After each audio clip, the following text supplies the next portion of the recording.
Anyway, may buntag tanan. May buntag Vice Mayor Dodong Alemania, atong mga councilors nga present, atong mga department heads, atong mga partners nga agency. Unang-una atong bisita nga gikan sa Napolcom Attorney Randy Babaw. Ano mo si yung Babaw? Julius Babaw. Kamag-anak yan. Parang mong naong eh. Dayon, ato kong i-acknowledge ang ato ang City Director sa DILG, Ma'am Maida Danyot. Dayon, ato ang City Director sa atong kapulisan, si Colonel Renante de los Santos. Kauban, si Major Felix Rapago. Napo din sa Philippine Army, si Major Roble. No, atong partner o gitawag atong Deputy Commander sa Task Force Iligan. Mga department heads, mga national agencies, BGMP, Bureau of Fire, atong mga empleyado, mga empleyado sa city government, may buntag, tanan. Gusto mo nindot nga announcement? O sa kanya itong ihulat?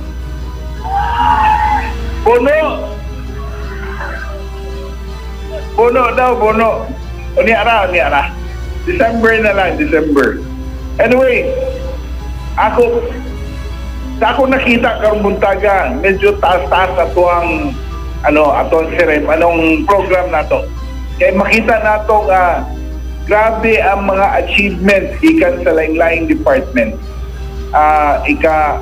Medyo ikalipay na ako at the same time overwhelming gani for my part as a mayor nga nakita na ako nga ang atong mga department progresibo, proactive nga galihok para sa syudad sa Iligan. For instance, ako lang na-mention, not only the host for today, CCR, wala lagi inyong department head. Attorney Martil, asa man siya? O kita niya, basi na siya travel? I'm not feeling well. Asa man, LBM?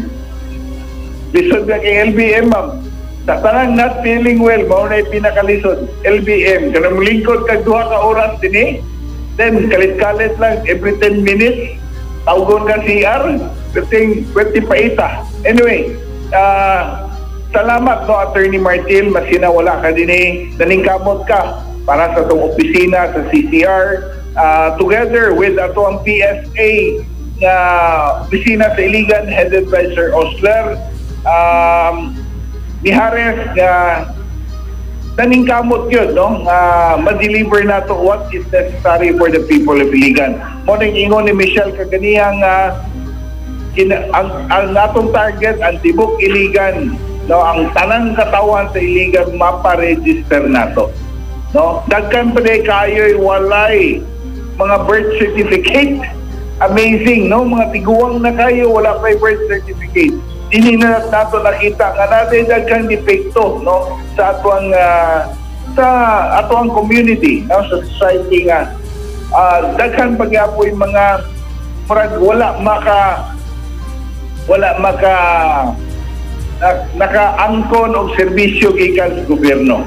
So, kinahanglan agresibo kita pinagi sa opisina para makapot nato sila, ma-identify nato silang tanan. So again, congratulations. Apil na kami share tweet. Makita nato agresibo kayo in terms of kaning ang iyang suporta sa opisina sa CCR. Dili lang ni pang mass wedding si Michelle, pang pagyapon, pang birth certificate. So, last week, si buto-buto din kaganiha po si Tingilingi. Kaya binako-unsa man ang mga buto-buto, suspando lang yung mga tagagad, kamo day raston na yung mga mubuto lang kalit yagikan sa inyong ulo, lisod kayo. Anyway, God office, congratulations sa inyong usap po din mga agresibo kayong opisina. Kaya halos every week may activity. So bantay-bantay mo mga kalakinhan din sa ato ang syudad na dili na magpalupig ang mga babae, no?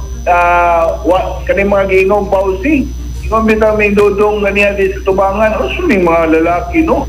Ilapi yung abusuhon ng mga babae na ang babae dapat palanggaon, di ba? Ang mga babae dapat i-love, no? Unless ka ikaw may abuso sa babae, that's another story. File nga po tagbaw si ani. Anyway, last week nag-ano for the first time din sa Iligan na ay solo parent, almost 800 plus na solo parent pinagi sa atong opisina sa CSWD, naka-release sa ilang allowance, monthly allowance for the first 6 months. Meaning, nakadawat sila o tag-size mil. No? 800 plus, kaya uban dili pa available. So, nakadawat silang tag-size mil kada bulan. This is the first time. Congratulations sa atong author, no? Sa maong ordinance. Actually, this is the first in Region 10. Balikon ako. Region 10, this is the first. Congratulations sa Iligan. Inganak, aktibong Iligan. No, inganak aktibong Iligan mo deliver as what is being promised by the national government. Then by the way, salamat sa OCD, no, sa ilang gihatag ng mga kits, katong i-distribute kaganiha itong mga totally affected ng mga houses mo i-releasean 50 kabok. Actually, daghan pa ang mga wala katong partial, wala papel karon, no? But I know nga matagaan gyapon sila. Magulat na lang ta mga partial nga affected nga matagaan pud sila sa ilang angay suporta gikan sa OCD. By the way, ang atong DRR makita nato unsa ka aktibo. That's another office nga nakita nato what the 2-year plus na difference ang ilang ibuhat from nothing karon nakita nato, no? Ako lang, dili lang ako. I think everyone have noticed na daghang kitang nabuhat gikan sa opisina sa DRRMO. So thank you sa atong mga partners gikan sa DILG, Ma'am Maida, usa sa mga pillars nga ga-guide ka nato. No, nag-guide ka nato unsa ang pag-utilize sa atong budget ug unsay ang ngayang paliton buhaton para sa syudad sa Iligan. We don't want to be caught unprepared. Labaw na sa panahon karon, there was a balita, actually ang balita karon ang mosunod ng mga bagyo, no, ang mosunod na bagyo after atong Pipito, posible puro na mga dagko kay pa December na manggod. So mas kusog na o mas kusog na nga bagyo o mas dagko nga bagyo ang mosunod. Simba ko lang, no, dili nato gusto buabot sa tua, no, and siyempre, but nevertheless we need to be prepared. Labaw na sa mga equipment, sa mga tao, sa trainings. That's why this week another incident command seminar is happening in Cagayan de Oro. Rotation ni siya, panalagsa gikan sa line department. So almost every week ang ilang training ni. So congratulations sa ICDRRMO, labaw na kang sa department head niya si Armen Aloro. Another thing, no, ako na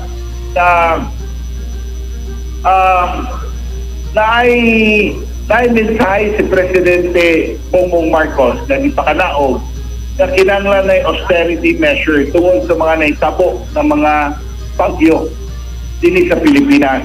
And one thing ang iyang i-emphasize is kinahanglan tabangan itong mga affected ng mga regions, affected ng mga provinces o mga cities. So, ako pinagi sa posisyon nato nga mayor, ato nang i-discuss siguro unya no, sa ato ang public and order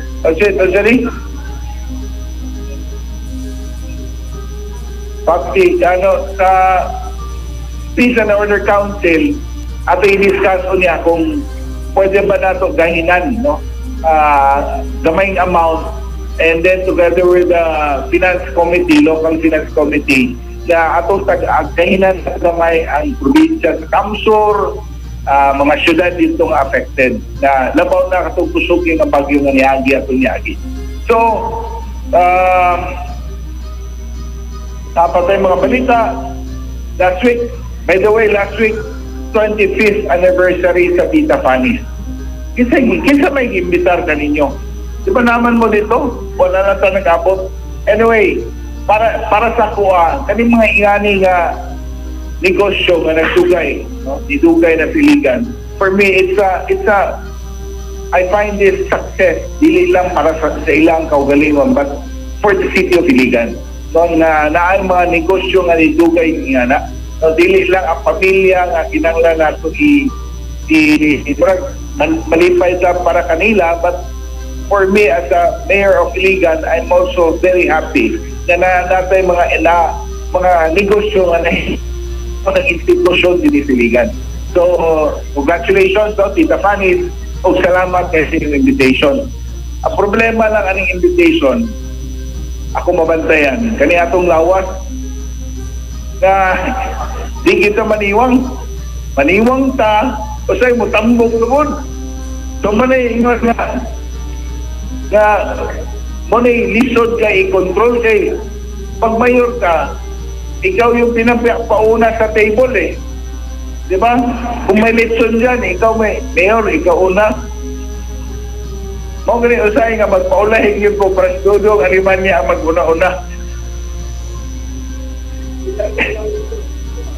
Well, by the way, congratulations also to the City Health Office, Pinagi kang Glenn, manarpaak sa mga award so nga imong nadawat tapos sa opisina sa City Health Office. Then they're also attending the second module for digital health implementation for LGU. No, sponsored by Ateneo de Manila, workshop for building LGU managed information system for universal health care. So good karong Wednesday, no, 27 and 28. Congratulations, no. Mao kani ang atong direksyon na gustong may tabo sa atong syudad. Na halos atong i-digitalize to improve on our services. It's a long process. Speaker ko, by the way, sa ICT National Convention atong niaging adlaw sa Balanga. Balanga ba na? Bataan o Balanga? Balanga. Anyway, ako dito, ato pong gisaysay kanila unsa atong journey sa Iligan. So, asa tagsugod, and to be honest, even ang Davao City, nibisita sa Atua, no, nag-benchmark ang Davao City. In fact, I told them, ang Davao, nibisita sa opisina, niyon ko sa ilaha nga, at first, to be honest, ang Davao City ang atong i-benchmark, ang ilang system. But nakita na to sa Davao, ang ilang focus then is only on public order and safety. When we visited Baguio City, dito ko nakamata na kanina yung system sa computerization o digitalization, di ay limited, no? Na i-focus na nato sa public order and safety, sa peace and order, but rather than sa atong pag-manage, no? Pagkuha og mga data para sa atong syudad to give us a bigger picture of what's happening, no, sa atong LGU o patagaan natong saktong solusyon. So mao na usay ma-amaze ka sa mga programa karong panahon na. Labaw na kung naanay AI, no, artificial intelligence na mo'y, let's say for example, ang artificial intelligence o AI mo na yung muhatag og information sa atong mga department heads na mao kaning kung gikan sa among records, sa among data sa AI, mao kani ang gwapong let's say budget for the year. for next year. Mao kani mga programa i-fine-tune nato pinagi sa tabang sa AI. Ingana nag-advance ang technology karon. Usahay kung kitang mga 50 above, lisod na kayo adapt, no?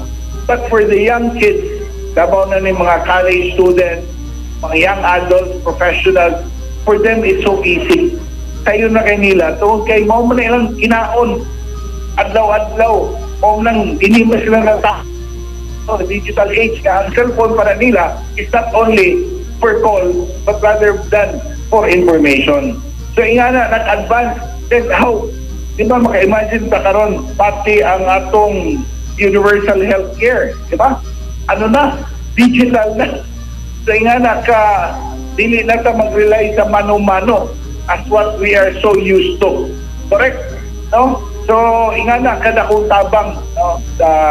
Kung mao ka ng direksyon ang atong maplastar. Well, ang yanhid, by the way, ang yanhid last week, ang Davao LGU project track benchmarking of our smart city initiatives. Ingon pa, wala naman kumukuyog nila sa ilang mga lakaw-lakaw, but matod pa ni Darwin Manubag, ingon niya na acknowledge ang Iligan as smart city in Mindanao and a potential as ASEAN region. They were so impressed by the system that we are doing, at the same planning to do, and what we are doing currently. So, I don't know, di na Hambugiros, Darwin. So, sa iyang madunggan, mapuna yung ipasa sa kuha, and being the mayor again, although I cannot implement everything myself, so I'm relying on from the different department heads to do this for the city of Iligan. Salamat kayo sa mga galiho. Salamat po sa mga dili kayo agresibo o dili kayo galiho. Nga na, mga that's part of the system. Again, awarded ng Iligan, so for malaria and filariasis nga kaning free dili lang sa DOH but sa World Health Organization. So legit yun siya. Legit yun kay namang World Health, tama ang DOH. So dili tumutungo sa atong City Health Office. Again, congratulations. Remember, kaning mga achievements gikan sa usa ka department dili na kaya sa usa ka tao. Meaning ang department head dili niya ma-achieve kung wala ang suporta sa iyang mga kauban sa opisina. Congratulations no sa again sa City Health Office. Asa man ang mga City Health Office din palihog ko tindog. Taba? Asa man tindog. Dapaw na ito magpa-regular. Pakita ba? Kanang mga regular na relax na mo diya. Kung katawa magpa-regular, kinalang banat yun para mailhan. Well, again, also last week, I don't know, na-mention ba rin ako, ang Watsons nag-open of another branch. Diba? Magulang. Then, that was the third or the fourth branch nila sa Iligan. Kung nagplano pa sila na magtungkol magdaghan branches, meaning, ingon nila, kusog ang negosyo sa Iligan, Mayor. Kusog ang negosyo sa Iligan, and we would like to be at the forefront. Ni gusto nga magpaulahin ni sa Mercury. Meaning, although Mercury is way, way ahead of them, but still, para sa ila, dili nila gusto sayangon ang opportunity. So, ingon sila, they will be very aggressive. They're waiting for SM, waiting for KCC to open para magbutang po sila ilang branches dito. And, kung namoy makita ng mga locations, like for example, yung dito sa Palao, kinanglan po sa Boston sini. No siya, sige lang, mangita mi. By the way, ang LTFRB also announced that we have 9 contracts for they have 9 partners, local partners. I'm sure kay Balos Bisyong Laras Tabalani, kay siya may committee chairman, tatay 5 siyam kabuk local nga franchise holders. So kaning kay tawag kong cooperative na gitagaan og lisensya dinhi. Ibisita sila last week, ilang gitono lang ilang mga papeles ug ayon ko ihatag dito sa I think dito na ako ipagpasa kang Ma'am Alice. Asa ganito? Ha? Asa legal pa before na forward sila. Ipa-review pa na ako. Anyway, dayon na ako'y announcement natay hangyo no sa mga establishment. This is no joke ha. Ang participation sa private sector is actually a big boost to any campaign by the local government. Ang kampanya nato para mabibo ang atong kapaskuhan, mabibo ang atong negosyo dinhi sa Patigayon sa Iligan, kinahanglan yung participation sa private sector. That's why nagsulat kita sa mga private sector noon ta i-light up nila ang ilang mga premises, ang ilang establishment. Hoping, although this is not compulsory, I'm just hoping na ang suporta para lang po, para mangyapon na sa tuwa din sa Iligan. Kaya kung anihan ta, dili ngit-ngit ang atong mga lugar, atong establishment. So makita, no? That brings a big effect yun eh. Dako ginig epekto sa pananaw, presumption o sa mga tao towards what's happening here in Iligan. Dayon, palikon ko, instead unta na manatay Christmas party din na para sa tanan, dili na madayon tungkol sa memo o sa letter ni Presidente Bongbong Marcos. Okay, austerity measures daw para dili laway tanahon labaw na sa mga affected ng mga regions. So, Department Head, take charge. You can have your own simple Christmas party, pero wala na tayo Christmas party din sa tunga. That minimizes, instead atong Christmas party, ato kaning i-donate ang kwarta dito sa mga affected ng mga regions. So, dinira ko taman. No, again, thank you very much sa inyong presensya.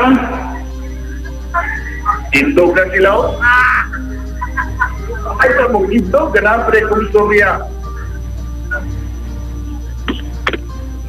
Dito, ang ganahan ako, mutindog dito kay mo trabaho na daw sila. So, it's a Monday. Sige, lakaw na mo. Yeah, pamiya lang sa mo.